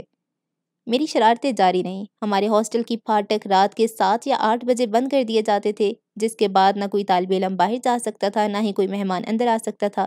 ہاسٹل کی باڑ سے متصل ایک آم کا درخت تھا، جس پر چڑھ کے میں باڑ کے پار کود سکتا تھا۔ میرے کچھ دوست بھی یہ کر سکتے تھے۔ ہم رات کو 9 سے 12 کا فلم شو ریگل سینما میں دیکھ کر پیدل ہاسٹل واپس آتے تھے، کیونکہ تانگے والے رات کو اتنی دور جانے سے انکار کر دیتے تھے۔ ظاہر ہے ہم ہاسٹل میں داخل نہیں ہو سکتے تھے، لیکن کالج کی پھاٹک کے قریب ایک مسجد تھی جس میں ہم رات کو سو جاتے تھے۔ صبح جب ہاسٹل کا پھاٹک کھلتا تو ہم چپکے سے داخل ہو جاتے۔ ایف سی کالج میں ہی میں نے ٹائم بم بنانے کی ترکیب میں بہتری کی، جو بعد میں میرے کمانڈو کی حیثیت سے تقریر کے دور میں بہت کام آئی۔ آج کل کی دہشت گردی کی فضا میں یہ کوئی کہنے والی بات نہیں ہے، لیکن یہ اس زمانے کی بات ہے جب امن و امان اور سکون تھا۔ اس وقت گھریلو ساخت کا بم صرف مولوٹو کاکٹیل نامی ہوتا تھا۔ میرے تجربے کے مطابق اگر ایک عام آتش بازی کے ساتھ بغیر فلٹر والی ایک سلگتی ہوئی سگریٹ لگا دی جائے تو وہ سگریٹ ایک خوفناک دھماکہ کرنے کے لیے پلیتے کا کام کرتی ہے۔ ایک دن ہم 3-4 لڑکوں نے وارڈن مسٹر دتا کو ڈرانے کا منصوبہ بنایا اور ہیبت ناک دھماکہ کرنے کے لیے ایک سگریٹ کے پلیتے والی آتش بازی مسٹر دتا کے گھر کے باہر رکھے ہوئے کچرے کے آہنی ڈبے میں رکھ دی، دوسری آتش بازی اسسٹنٹ وارڈن کے گھر کے باہر اور تیسری گیٹ کے قریب رکھی ہوئی لیٹر باکس میں۔ اس کے بعد میں اپنے کمرے میں چلا گیا۔ مسٹر دتا کے گھر کے باہر رکھے کچرے کے ڈبے کی آتش بازی سب سے پہلے پھٹ اور ڈبے میں ہونے کی وجہ سے دھماکہ بڑا زوردار تھا، جیسے کوئی چھوٹا بم ہو۔ سب نے وارڈن کے گھر کی طرف دوڑ لگا دی، میں نے بھی۔ جیسے ہی ہم وہاں پہنچے تو اسسٹنٹ وارڈن کے کچرے کے ڈبے کا بم پھٹا، ہم سب ادھر دوڑے اور اسی وقت لیٹر باکس والی آتش بازی پھٹی۔ برا حال تھا اور مکمل افراتفری تھی۔ چند روز کے بعد مسٹر دتا نے میرے ایک دوست حمید کو بلایا اور اسے مجبور کیا کہ وہ اس لڑکے کا نام بتائے جو آتش بازی کے دھماکوں میں ملوث لڑکوں کا سرغنہ تھا۔ اس کو بتایا کہ اگر اس نے نام نہ بتایا تو اسے یا تو معطل کر دیا جائے گا یا نکال دیا جائے گا۔ حمید جو حیدرآباد سندھ کا رہنے والا تھا میرے پاس آیا اور اپنی پریشانی بتائی۔ مجھے بہت شدت سے یہ احساس ہوا کہ اگر حمید کو میرے کیے کی سزا ملی تو یہ میرے لیے بہت معیوب بات ہوگی۔ میں نے اسے کہا کہ وہ مسٹر دتا کو سب کچھ سچ سچ بتا دے۔ اس کے بعد اس نے انہیں بتا دیا یہ حرکت پرویز مشرف کی ہے۔ مسٹر دتا نے اسی شام مجھے اپنے گھر بلایا۔ تمام راستے میں سوچتا ہوا گیا کہ اگر مجھے کالج سے نکال دیا گیا تو والدین کو کیا جواب دوں گا۔ سب سے پہلے مسٹر دتا نے پوچھا کہ ان بم دھماکوں کے پیچھے کون تھا۔ میں نے اپنی غلطی کا اعتراف کر لیا۔ پرویز تم ہاسٹل کے مانیٹر ہو اور تم نے ایسا کیا؟ ان کی ناامیدی عیاں تھی۔ میں واقعی بہت شرمندہ ہوا اور معافی مانگتے ہوئے ان سے وعدہ کیا کہ آئندہ ایسا نہیں ہوگا۔ انہوں نے کچھ نہ کہا، صرف یہ کہا کہ آئندہ کبھی ایسا نہیں کرنا، اور مجھے جانے دیا۔ یہ میری زندگی کی ان اہم ترین واقعات میں سے ایک تھا جب میں نے سچ کی طاقت کا مظاہرہ کیا، اور یہ میری زندگی کا ناقابل فراموش سبق ہے۔ موت سے بھی میرا پہلا سامنا ایف سی کالج کے آم کے درخت کی وجہ سے ہوا۔ وہ آموں سے لدا ہوا تھا اور میرے دوستوں نے میری اچھل کود میں مہارت کی وجہ سے مجھے پیڑ پہ چڑھ کر آم توڑنے کو کہا۔ میں تیزی سے پیڑ پہ چڑھ گیا اور اوپر شاخوں پہ لٹک کر پیروں سے آم توڑنے لگا۔ جب میں کافی آم توڑ چکا تو ایک دفعہ زور لگا کر ٹانگیں گھمائیں تو جس شاخ میں لٹکا ہوا تھا وہ ٹوٹ گئی اور میں دھڑام سے زمین پہ گرا اور بے ہوش ہو گیا۔ میرے دوست سمجھے کہ میں مر گیا ہوں۔ مجھے مسٹر دتا کے گھر لے جایا گیا اور وہاں ڈاکٹر کی موجودگی میں مجھے ہوش آیا۔ میں جلدی بالکل ٹھیک ہو گیا۔ میں اکثر لڑائی جھگڑوں میں شامل ہو جاتا تھا۔ لاہور میں لڑکیوں کا سب سے مشہور کالج کنیئرڈ ہے، جہاں 20 لڑکے ہر وقت چکر لگاتے رہتے تھے، خصوصاً شام کو۔ ایک روز ایف سی کالج میں ایک مباحثہ تھا جس میں کنیئرڈ کی لڑکیاں بھی شرکت کر رہی تھیں۔ میں بھی سامعین میں شامل تھا۔ ایک لڑکا جو میرے پیچھے بیٹھا تھا لگاتار میری کرسی کو ٹھوکر مار رہا تھا، جو مجھے سخت ناگوار گزر رہا تھا۔ میں نے کئی دفعہ اسے منع کیا لیکن وہ نہ مانا۔ کنیئرڈ کی لڑکیوں کی وہاں موجودگی سے شاید میں کچھ زیادہ ہی جوش میں آ گیا اور میں نے اسے باہر چلنے کو کہا۔ باہر جا کر ہم دونوں نے خوب مکہ بازی کی لیکن دوسرے لڑکوں نے بیچ بچاؤ کرا دیا۔ انہوں نے مجھے بتایا کہ وہ لڑکا بودی پہلوان کے اکھاڑے سے ہے اور اس کے ساتھی مجھے مارنے ضرور آئیں گے، لیکن کوئی نہ آیا۔ یہ سب پڑھنے کے بعد اگر آپ کو یہ خیال ہو کہ میں زیادہ پڑھائی نہیں کر رہا تھا تو آپ کافی حد تک صحیح ہیں۔ میں غیر نصابی سرگرمیوں، ورزش اور شرارتوں میں زیادہ مصروف تھا۔ لاہور ایک زبردست شہر ہے۔ اس میں کسی بھی جوان لڑکے کے لیے جو گھر سے دور اور اکیلا ہو بہت سی دلچسپیوں کے سامان ہے، لیکن حقیقت یہ ہے کہ وہ اقدار جو میرے والدین نے اپنی اولاد کو سکھائی تھی وہ ہمیشہ میرے ساتھ ہیں، اور انہیں اقدار کی وجہ سے میں اچھے اور برے، صحیح اور غلط میں تمیز کر سکتا تھا۔ میرے والدین میری تعلیم کے لیے بہت فکر مند رہتے تھے، لیکن میں اپنے ایف ایس سی کے فائنل امتحان سے پہلے ہی انٹر سروسز سلیکشن بورڈ کے سامنے پیش ہو کر پاکستان ملٹری اکیڈمی کاکول کے لیے منتخب ہو چکا تھا، اور وہاں کے 2.5 سالہ تعلیم و تربیت کے نصاب میں کامیاب ہونے کی صورت میں میرا تقرر پاکستان آرمی میں بحیثیت افسر یقینی تھا۔ میں نے ایف ایس سی کے امتحان خاصی لاپرواہی سے دیے لیکن پاس ہو گیا۔ میرا صرف پاس ہونا ضروری تھا اور نتیجے کے درجے کی وجہ سے میرے فوج کے انتخاب پر کوئی اثر نہیں ہوتا۔ میرا آزاد اور لاابالی نوجوان زندگی اختتام پذیر تھی اور میری زندگی کا سب سے طویل باب شروع ہونے والا تھا۔